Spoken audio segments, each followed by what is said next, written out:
teman-teman semua, perkenalkan nama saya Sarah Monika, saya dari kelas 12 IPA 5. Di sini saya akan menjelaskan tentang statistika. Sebelumnya, saya ingin bertanya, apa itu statistika? Apakah ada yang tahu? Oke, sedikit saya bahas. Statistika adalah ilmu yang mempelajari mulai dari mengumpulkan dan mengolah data untuk disusun, disajikan, kemudian dianalisa dan disimpulkan secara teliti dan benar. Untuk menyajikan data biasanya dibagi dua. Pertama, data tunggal, kedua, data kelompok. Untuk penyajian data tunggal diantaranya pertama dalam bentuk tabel.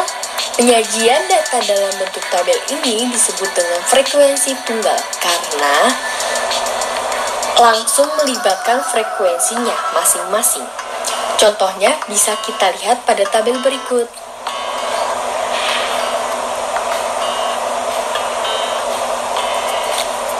Kedua, diagram batang.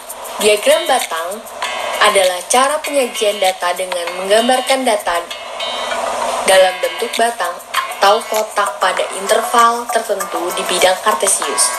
Sumbu X biasanya menyatakan nilai, sedangkan sumbu Y menyatakan frekuensinya. Contohnya bisa kita lihat pada diagram berikut.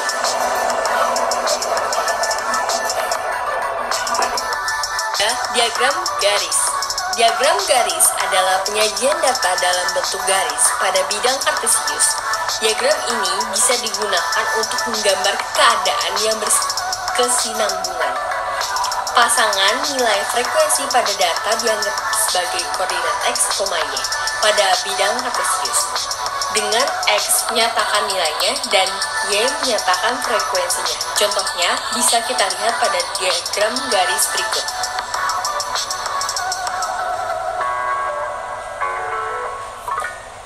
Keempat, diagram lingkaran. Diagram lingkaran adalah penyajian data dalam bentuk lingkaran. Untuk membuatnya, terlebih dahulu kita harus menentukan besar sudut pusat lingkaran tersebut. Untuk setiap nilai keseluruhan data dengan cara sudut A sama dengan banyak frekuensi A dibagi banyaknya seluruh data dikali 360. Bisa kita lihat pada diagram lingkaran ini.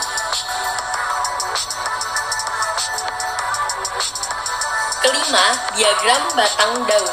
Diagram batang daun terdiri dari dua kolom. Kolom pertama adalah batang dan kolom kedua adalah daun. Bisa kita lihat pada diagram batang daun berikut.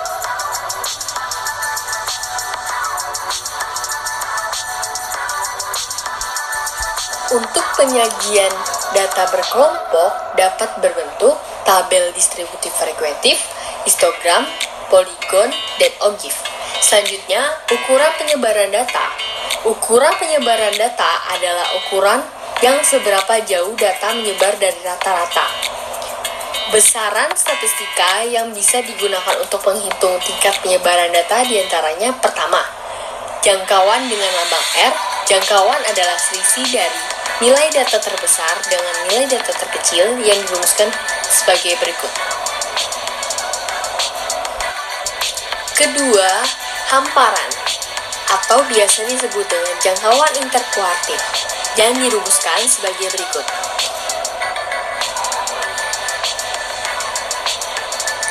Yang ketiga adalah simpangan kuartil atau biasa disebut dengan jangkauan semi interkuartil yang dirumuskan sebagai berikut.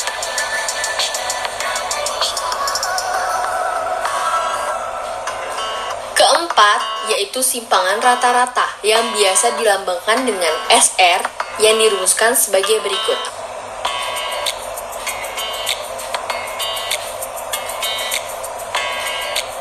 Yang kelima adalah simpangan baku yang biasa dilambangkan dengan SB yang dirumuskan sebagai berikut. Keenam adalah variansi atau ragam. Variansi adalah nilai dari simpangan baku yang dikuadratkan. Untuk lebih jelasnya, mari kita bahas dengan soal ya.